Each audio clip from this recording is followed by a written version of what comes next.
എല്ലാവർക്കും നമസ്കാരം. എനിക്കിന്നൊരു വലിയ അബദ്ധം പറ്റി. ഞാൻ ഈ ചീനച്ചട്ടിയിലാണ് ചെറുനാരങ്ങ അച്ചാർ, നിമ്പു അച്ചാർ ഉണ്ടാക്കിയത്.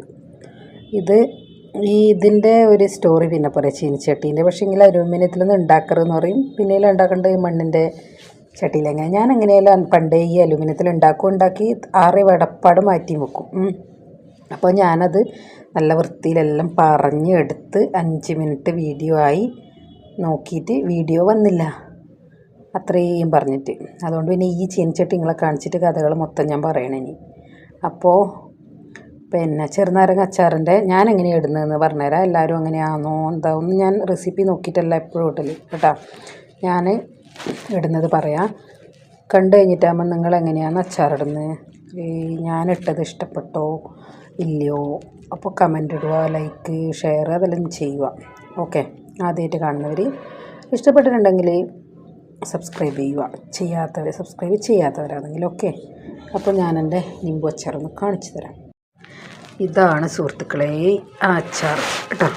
അത് ഞാൻ ഉണ്ടാക്കുന്നത് ചീനച്ചട്ടി എല്ലാം എടുത്തിരുന്നു. പിന്നെ ഇനിയിപ്പോൾ രണ്ടാമതൊന്നും എടുക്കാൻ പറ്റില്ലല്ലോ, അതുകൊണ്ട് ഞാനത് കുപ്പിയിലാക്കി വെക്കുന്നവരെ എടുത്തു. കുപ്പിയൊക്കെ ഇങ്ങനെ കാണിച്ചു തന്നിരുന്നു. നല്ല ഭംഗിയില്ല ചോട്ടാസ കുപ്പിയാണ്. അപ്പോൾ ഇത് ഉണ്ടാക്കുന്ന വിധം പറഞ്ഞുതരാം. ഞാൻ വെളിച്ചെണ്ണ ഉപയോഗിക്കുന്നത്. ചീനച്ചട്ടി അടുപ്പത്ത് വെച്ചു, വെളിച്ചെണ്ണ ഒഴിച്ചു. അപ്പോൾ വെളിച്ചെണ്ണ ഒഴിച്ചത് ആ സ്പൂണിങ് എടുത്താണ് വെളിച്ചെണ്ണ ഒഴിച്ചത്. ഈ സ്പൂണില്ലേ, ഇതാ ഈ സ്പൂണാണ് കേട്ടോ. ഈ സ്പൂണിന് ഒരു 4 സ്പൂണ് നിറച്ചും വെളിച്ചെണ്ണ ഒഴിച്ചു. എന്നിട്ട് സാധാരണ നമ്മൾ ഇടുന്ന പോലെ ഒരു സ്പൂണ്, 1/2 സ്പൂണ് കടുക് ഇട്ടു. ഇതിൽ നല്ലോണം കടുക് കാണുന്നുണ്ടല്ലേ. എനിക്ക് കടുകും വെളുത്തുള്ളിയിലും ഭയങ്കര വീക്ക്നെസ്സാണ്. അപ്പോൾ കടുക് പൊട്ടിച്ചിട്ട് അതിലേക്ക് ഉലുവ ഇട്ട് കൊടുത്തു. ഉലുവയും പൊട്ടി വന്നു. കരിയാനൊന്നും പാടില്ല, കഴിക്കും. അപ്പോൾ ഉലുവേൻ്റെ പരുവ ഒരു ബ്രൗൺ ആകുമ്പോൾ പൊട്ടൂലേ, അങ്ങനെയുള്ളത്. അതിലേക്ക് ഒരു 10 15 കൊടുക്കുക വെളുത്തുള്ളി അല്ലി ഇട്ട് കൊടുത്തു. ഒരു ഇഞ്ചി തോല് കളഞ്ഞിട്ട് ചെറുതായി അരിഞ്ഞ് ഇട്ട് കൊടുത്തു. കറിവേപ്പില ഇട്ടു. ഇത്തിരി സാധനങ്ങളിട്ട് നല്ലൊരു മൊരിഞ്ഞ മണം വരും. അപ്പോൾ അതിലേക്ക് ഞാൻ ഈ സ്പൂണിന് തന്നെ 1 സ്പൂണ് മഞ്ഞൾപ്പൊടിയും, ഇതേ സ്പൂണിന് തന്നെ 1 സ്പൂണ് നിറച്ചും കാശ്മീരി ചില്ലിയും, 1 സ്പൂണ് എരിവ് വേണ്ടിക്കിൽ എരിവുള്ള മുളക്, അല്ല ഏത് മുളക് പൊടിയാലും നല്ല കുഴപ്പമൊന്നുമില്ല. പക്ഷെ നല്ല കളറ് വേണ്ടിക്കിൽ കാശ്മീരി ചില്ലി ആയിരിക്കും നല്ലത്. എന്നിട്ട് ആദ്യമായിട്ടെല്ലാം ഉണ്ടാക്കുന്നവർ കടുകുലുവയും പൊട്ടിയിട്ടാകുമ്പോൾ മറ്റേ ഇഞ്ചി വെളുത്തുള്ളി എല്ലാം റെഡിയാക്കി വെച്ചിട്ട് തന്നെ ഉണ്ടാക്കും ആദ്യമായിട്ട് ഉണ്ടാക്കുന്നവർ. അല്ലെങ്കിലും എന്നിട്ട് പൊടികളിടുമ്പോൾ എക്സ്പീരിയൻസ് ഉള്ളവർക്ക് കുഴപ്പമില്ല, അല്ലാത്തവർക്ക് പൊടികളിടുമ്പോൾ ഗ്യാസ് ഓഫ് ചെയ്തിട്ടിട്ടാൽ ചീനച്ചട്ടി നല്ല ചൂടുണ്ടാവും. അപ്പോൾ ഗ്യാസ് ഓഫ് ചെയ്തിട്ട് ഇട്ടാലും മതി. എന്നിട്ട് അതിലേക്ക് നമ്മൾ മഞ്ഞൾപ്പൊടി മുളക് പൊടി ഇട്ടിട്ട് നല്ലോണം ഇളക്കുമ്പോൾ അതിൻ്റെ ഒരു പച്ചമണമെല്ലാം മാറും, ചൂടായ എണ്ണയിലല്ലേ. എന്നിട്ട് അതിലേക്ക് നമ്മൾ എന്ത് ചെയ്യുകയെന്ന് വെച്ചാൽ വിനാഗിരി. അപ്പോൾ ഈ സ്പൂണിന് തന്നെ ഒരു 4 സ്പൂണ് വിനാഗിരി.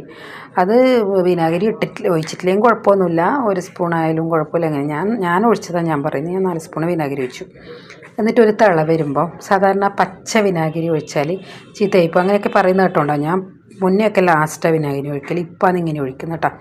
അപ്പോൾ തിള വരുമ്പോൾ തലേ ദിവസം 4ആയി മുറിച്ച ചെറുനാരങ്ങ ഉപ്പ് വരക്കി വെച്ചിരുന്നു ഒരു ദിവസം മൊത്തം. 2-3 ദിവസം വെച്ചാൽ നല്ലതാണ്, ഞാൻ ഒരു ദിവസം വെച്ചുള്ളൂ. അപ്പോൾ അത് ഇതിലേക്കിട്ടു, ഈ വിനാഗിരി തിളക്കുന്നതിലേക്ക് ഇട്ടു. ഫ്ലെയിം കുറച്ച് വെച്ചിട്ടാണ്. എന്നിട്ട് നല്ലപോലെ ഇളക്കി മിക്സ് ചെയ്തു. ഉപ്പ് നമ്മൾ പെരക്കി വെച്ചതായതുകൊണ്ട് പിന്നെ നമ്മൾ ഇഞ്ചി വെളുത്തുള്ളിയൊക്കെ ഇടുമ്പോൾ അന്നേരം അതിൻ്റെ കൂടെ ഒരു 1/2 സ്പൂൺ ഇട്ട് കഴിഞ്ഞാൽ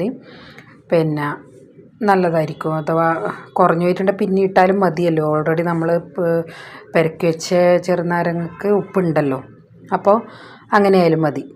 അപ്പം ഞാനെപ്പോഴും മാങ്ങയായാലും ചെറുനാരങ്ങയായാലും എല്ലാം ഞാൻ ഇങ്ങനെ ഇടുന്നു. ഒരുവിധ അച്ചാർക്ക് ഞാൻ ഇങ്ങനെ ഇടുന്നു, എളുപ്പമായില്ലേ. പിന്നെ കായപ്പൊടി ആദ്യം എണ്ണയിലിട്ടാലും മതി, അല്ലെങ്കിൽ പിന്നെ മിക്സ് ചെയ്യുന്ന സമയത്ത് ഇട്ടാലും എങ്ങനെയായാലും മതി. ഞാൻ അങ്ങനെയാണ്. ഇനിയിപ്പോൾ കൃത്യമായിട്ട് ഇപ്പോൾ ഇടണോ അങ്ങനെയൊന്നുമില്ല. മഞ്ഞൾപ്പൊടി മുളക് പൊടി ഇടുമ്പം തന്നെ ഒരു 1/2 സ്പൂണ് കായപ്പൊടിയും കൂടി ചേർത്താൽ മതി. അപ്പോൾ എളുപ്പത്തിലാവുകയും ചെയ്യും. നമുക്ക് കഞ്ഞി കുടിക്കുമ്പോൾ ഇങ്ങനെ നല്ല ചൂട് കുത്തരിക്കഞ്ഞിയുടെ കൂടെ ഈ അച്ചാറിങ്ങനെ നമ്മൾ തൊട്ട് നോക്കിയിട്ട് കഴിക്കുക എന്നറിയില്ല, അങ്ങനെ കഴിക്കുമ്പോഴത്തേക്ക് നല്ല ടേസ്റ്റ് ഉണ്ട്. നമുക്ക് പിന്നെ പ്രത്യേകിച്ച് വേറെ വറവ് തോരൻ അതിൻ്റെ ഒന്നും ആവശ്യമില്ല. നല്ലോണം തേങ്ങ അരവിട്ട കുത്തിരി ചോറിൻ്റെ കൂടെ ഇത് കഴിക്കുമ്പോൾ നല്ല ടേസ്റ്റല്ലേ. അങ്ങനെ ശരിക്കും പറഞ്ഞാൽ ആരോഗ്യത്തിന് അച്ചാറൊന്നും അത്ര നല്ലതൊന്നുമല്ല, എന്നാലും നമുക്ക് വല്ലപ്പോഴും ഇങ്ങനെ ഉണ്ടാക്കാൻ വേണ്ടിയിട്ട് എളുപ്പത്തിൽ ഉണ്ടാക്കാമല്ലോ. അപ്പോൾ അതിന് വേണ്ടിയിട്ട് പറഞ്ഞതാണ്. അപ്പോൾ മോക്കെല്ലാം ചെറുനാരങ്ങ, ഓക്കധികം അച്ചാർ ഇഷ്ടമൊന്നുമല്ല, എന്നാലും ചെറുനാരങ്ങ അച്ചാർ എന്നെല്ലാം പറഞ്ഞിട്ട് നോക്കിയാൽ എൻ്റെ ചാനലിൽ നോക്കിയിട്ട് തന്നെ ഉണ്ടാക്കാമല്ലോ. അതാണ് എൻ്റെ മെയിൻ ഉദ്ദേശം. അപ്പോൾ ഇത് എന്താ പറയേണ്ടത്, നല്ല ഭക്ഷണം ഉണ്ടാക്കുന്ന ആൾക്കാർക്ക് വേണ്ടിയിട്ടില്ലതല്ല, ഇത് തുടക്കക്കാർക്ക് വേണ്ടിയിട്ടുള്ളൊരു അച്ചാർ റെസിപ്പിയാണ്. ആദ്യം ഞാൻ നല്ലപോലെ ചീനച്ചട്ടിയിൽ അച്ചാർ ഉണ്ടാക്കുന്നതും കുപ്പിയിലാക്കുന്നതും എല്ലാം ഇട്ടിരുന്നു. പക്ഷേങ്കിൽ അത് വീഡിയോ 5 മിനിറ്റ് എന്ന് കാണിക്കുകയും ചെയ്തിരുന്നു. എന്നിട്ട് നോക്കുമ്പോൾ ഗാലറിയിൽ വീഡിയോ ഇല്ല. എപ്പോഴും ചെക്ക് ചെയ്തിട്ട് തന്നെ ഇടുന്നത്. പിന്നെ ഫോണൊന്ന് സ്വിച്ച് ഓഫ് ആക്കി ഓണാക്കിയപ്പോൾ വീഡിയോ വന്നു. അല്ല, വീഡിയോ രണ്ടാമത് എടുക്കുമ്പോൾ വീഡിയോ ഓക്കെ ആയി.